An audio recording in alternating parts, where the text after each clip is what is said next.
Lady Jermaine, and my guest today has over 30 years of experience in the music industry. He is a rapper and Grammy Award-winning producer, and he has worked with such artists as Bow Wow, Mariah Carey, Janet Jackson, and Usher, just to name a few. And he's here today to talk about his brand new Lifetime rap battle show, The Rap Game. Help me welcome Mr. Jermaine J.D. Dupri. Welcome to the show. How you doing?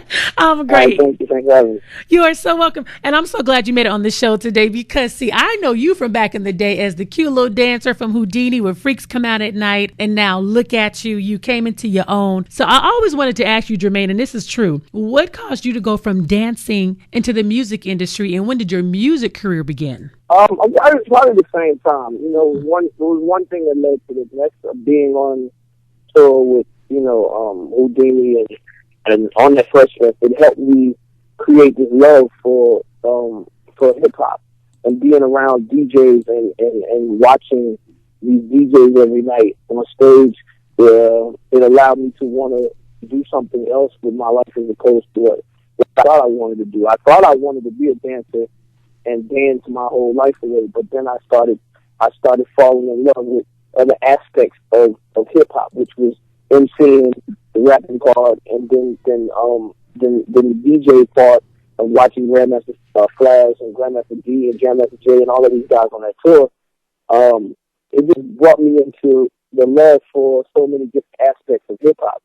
So that's it. It was just like that opened the door, and then it was just like I started just trying to improve on my talents and try to improve on those skills of doing those three different things. So growing up, I know you were on tour with Houdini. Who were some of your musical influences that really influenced your style of music? A little bit of everybody. I mean, I think that I think everybody, everything that was happening in music influenced me. It was just like I was just a sponge for music, period. So everything at the time when I first started coming up was, and every little thing that I could learn was another thing that was big with me. I would go places and just listen to music, and it was like, this is what I want to do, and I wouldn't even tell people. I was just sitting there listening to it. And like you say, you were a sponge, you were just absorbing. And then from there, you decided to start your own label. Because, you have some people that are a sponge and they're a singer or a rapper on someone else's label. But you even took it a step further. Everything you learned, you put it into a label. And then you decided that you wanted to even discover other artists. Why did you decide to start your own label? Because one thing was, when I put Chris Cross out, Cross wasn't on my label, excuse me. Yeah. And I still today, I thank Clubhouse for putting it out and giving me the opportunity and the kids the opportunity to be seen. But then I also realized that, man, I did all the work. I was the person that was behind every piece of movement happened with Chris Cross, every idea that happened with Chris Cross, everything about their clothing, everything about their image, everything about what they said. Everything was all me, and I was just like, I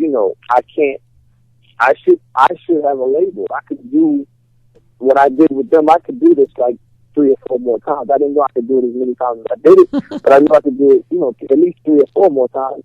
And I just felt like, it wasn't even about the money. It was just about the creative control of just like I did it. I mean, this should be home in a place where I do this, and that's what my business becomes.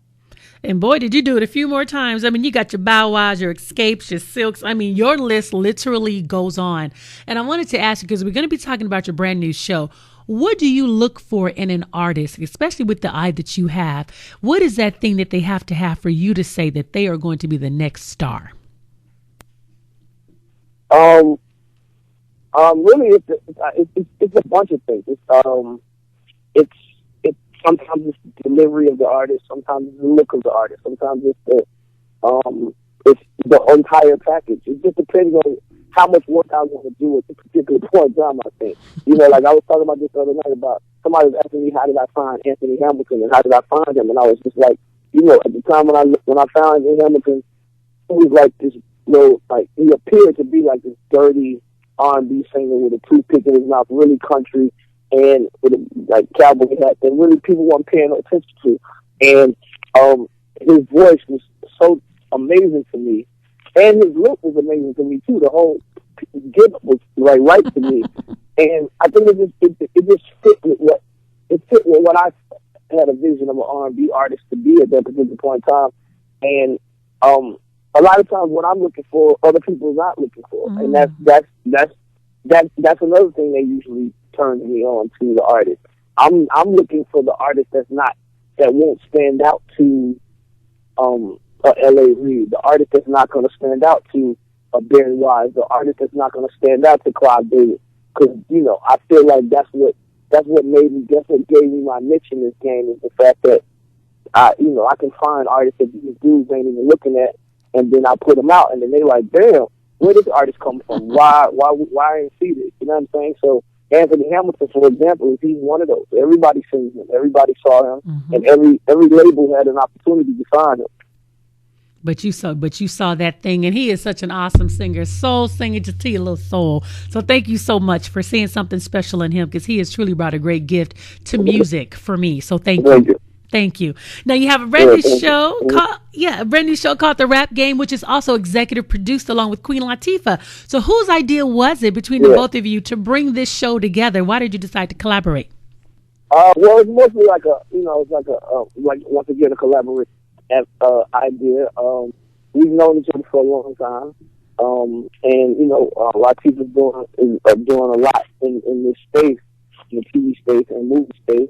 So her production company, Flavor Unit, was basically the ones that actually put the foot forward to move with this. And they felt like I was the perfect person to deliver on bringing this show to life. And we had a conversation. I talked to Shakim, and it just felt right. And then when I first talked about it, I was really like I don't know about this, because it's on Lifetime. It was a couple of things that made me feel like, but at the same time, when I started realizing that they was going to allow me to do what I really do, and bring the creative, that creative process to the TV in its rawness, not a hid behind the curtain type of situation. This show is as raw as I do it. It's just a much faster process. I usually do this. It usually takes a little 2 years for me to decide on an artist like this, but we did it. We had to do it in 8 weeks. But it's definitely in this rawness of the creative process, and I felt like I didn't want to see nobody else get that opportunity to do that when that's what I preach about me doing all my life. Well, I think you were the perfect person for it. I got a chance to see episode 1. I want you to be able to tell the audience about this show and about the contestants. I think that's what's so special, because they're younger. They're not older like we see on MTV. We getting them in their rawness with 12 and 16, so we're getting them really young. So tell us about the show. Well, the show actually is a show that basically is 5 kid rappers that get to come to Atlanta and basically live in my house, and stay amongst themselves with their parents, and every week I challenge them on things that I think that they need to be challenged on, to see if they're actually prepared to be in the rap game. And then it's like at the end, I'm going to decide which one is the most prepared, and sign that kid to my label and put that artist out and produce them and all of that. The one thing I noticed that freestyling, that some of them struggled with freestyling. And I know, in the day, you got the great ciphers, but that's something that you're going to have to learn how to do. If somebody say, can you bust a rhyme? You got to be able to bust a rhyme. And so I'm so glad you added that to the show, because although, like one young lady, Peach, she was bringing a little fire, but then when it came down to freestyling, she was struggling.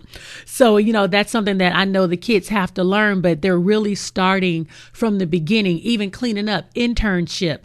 Are you willing to put the work in? So they're really learning also a work ethic behind the scene as well, that I was able to see in episode 1. Yeah. I mean, it's more or less it's really like challenging them on stuff that I feel like they overlook. You know what I mean? And a lot of the stuff that rap is something that rap is something that you do, and if you're gonna claim that you're a rapper, then you should try to do all aspects. It's just like bodybuilding, or it's like playing football. It's like if you can't say that you play football and you can't catch a football. You can't say that you play basketball and you can't actually shoot. There's no position on the court where you might not get an opportunity. You might be playing with the person that hogs the ball, but at some point in your career as a basketball player, the ball's going to come in your hand, and you have an opportunity to shoot the ball. Now, if you don't shoot the ball, 9 times out of 10, you're the person that's getting cut, or that's the person that's sitting on the bench. It's the same thing with rap. If you can't freestyle, which and you claim that you're a rapper, the pressure is on these kids more because they claim all of these different positions. I never worked with them, so I was just listening to them. And if you telling me and my peers that you do this and you do this and I'm the shit, then okay, well let us see. Let's see if you know how to do this. Let's see if you know this person. Let's see if you got it. So there's so many things that they set themselves up for that they wasn't actually prepared for, which made my job that much easier. And so for right now, why was it important for you at this particular time to bring this type of show to television? Because these kids are being no one's thinking about kids in this space. The music industry was built on children, or built on child stars. Michael Jackson was signed when he was 5. Stevie Wonder was signed when he was 11. The Brat was signed when she was 19. Bow Wow was signed when he was 11. There's so many artists out here that came to life at this age. It just became it's a market that, and then like I said, once again, it's a market that no one's paying attention to. It's like a very ignored market right now. If you have a child that's 11, 12 years old, there's not one artist that you can turn on the radio and be happy that your kids are listening to. Which is, to me, that's a bad place to be in. That's a bad space. It's never been like that.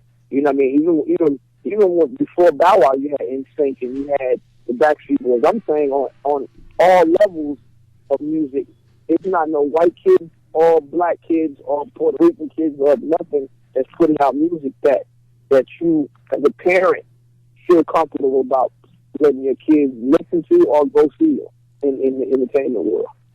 Oh, spoke about Mr. Jermaine Dupri. Thank you. As a mother of youngest, thank you. I'm so glad you saw that for us as parents. Oh, that made me feel so good. Thank you. So, Jermaine, what new projects are you working on right now before we go so we can be looking out for them? Are you working on something for yourself? Any other artists? Well, that's it. This is really, the thing about it is the person that wins gets my full attention. So, my focus right now is to make sure that, I turn one of these kids into a star. It's really, it makes the filming is one aspect. Then my job continues because I have to show and prove on my end. If I find one of these kids, I got to make sure that they turn into somebody that the world actually knows outside of Lifetime TV. So my job has been just really sitting around thinking about them and creating where I'm going to go and how I'm going to do this. You know what I mean? So my focus is back on doing what I've always done, is just, creating stars from scratch, and that's what people should plan on looking forward to from Jermaine Dupri this year. That is awesome. And again, I want to say thank you because you did something on the show. I don't want to jump ahead because I know everyone's going to watch the show on the first. But when you and your producer say rap about something that you know about, where you are. And I'm so glad you said that because if you haven't lived it, you can't rap about it. Just rap about where you are. So thank you for bringing them back to their age group. And don't try to grow up so fast talking about what you really don't know because your cousin or you heard about it. So thank you for keeping them young and at their age. So that's the thing I really appreciated about you. So thank you. All right, thank you. But, it's really, that's just reality, though. You know what I mean? It's not even like the reality of that is that people don't understand. Like, you rapping about shit that you don't know, or stuff that you don't know, people tune in, they tune out. They like, the public is not stupid. The public is not something that, you can't just get over on people. So it's like, You know, even adult artists, I have to let them know the same thing. Like, yo, you know, you claim to be a drug dealer, you claim to be this and this and that. Like, okay, people don't want to see at some point how real this is. And once the curtain is down, then your record sales are going to go down. And once this is down, then, you know what I mean? So it's a situation in music, period, that people have to keep it real and just be 100% about your life and make the best out of the life that you live. Let everybody else live their life. I know that's right. And again, Jermaine, I want to just say thank you so much. And thank you for coming on the show. And I want to remind everyone to make sure that you tune into the Rap Game January 1st, 10 p.m. on my favorite network because I love them, Lifetime. So thank you so much, Jermaine. Yes, yes. All right. Thank you. You're welcome. Bye-bye.